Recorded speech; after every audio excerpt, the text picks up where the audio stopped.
First year کا 5واں سبق ادیب کی عزت مصنف پریم چند۔ عبارت ہے ایک رئیس کے یہاں کوئی تقریب ہے۔ صفحہ نمبر 21 پر یہ پیرا آپ کتاب سے دیکھ لیں گے۔ مثالی سیاق و سباق ہے۔ تشریح طلب عبارت سے پہلے مصنف نے حضرت قمر نامی مخلص ادیب کی غربت، ان کی بیوی سکینہ کی قناعت پسندی، قمر کے احساس گمنامی اور ان کے دل میں ہوس شہرت پیدا ہو جانے کی کیفیت کا اظہار کیا ہے۔ تشریح طلب عبارت اس موقع سے لی گئی ہے۔ اس عبارت کے بعد حضرت قمر کی تقریب میں جانے کی تیاری، بیوی کے منع کرنے کے باوجود راجہ صاحب کی تقریب میں شرکت کا فیصلہ کرنے، پھٹے پرانے لباس میں ملبوس ہو کر جانے،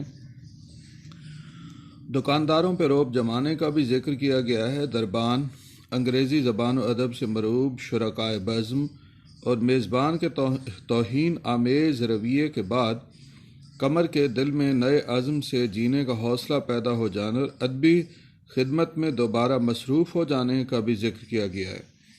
عبارت کی تشریح طلب عبارت میں افسانے کے مرکزی کردار حضرت قمر کی خوشی کا ذکر کیا گیا ہے کہ جب انہیں ایک رئیس نے اپنی تقریب میں آنے کی دعوت دی۔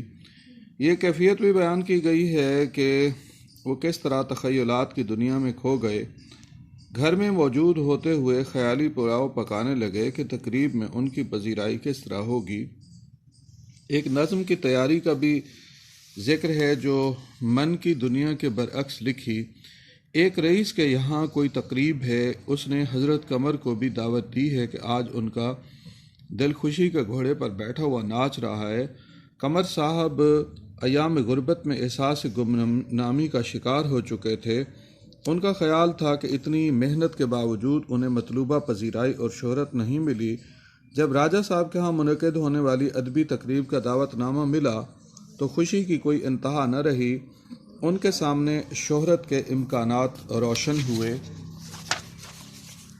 ہم طالب شہرت ہیں، ہمیں ننگ سے کیا کام، بدنام اگر ہوں گے تو کیا نام نہ ہوگا۔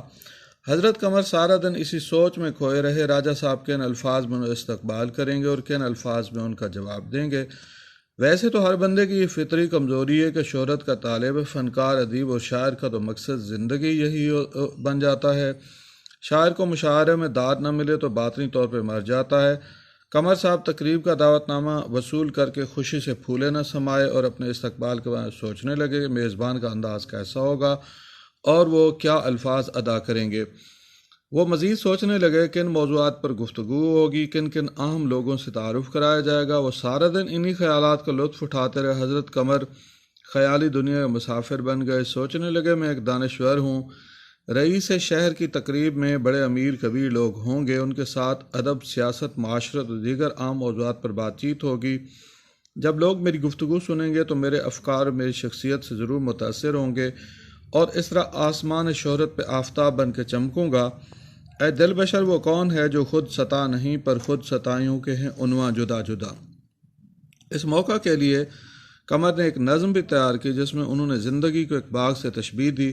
سراب ہستی ان کے زور طبع کے لیے زیادہ موزوں چیز تھی، مگر وہ آج رئیسوں جذبات کو ٹھیس نہ لگا سکتے تھے۔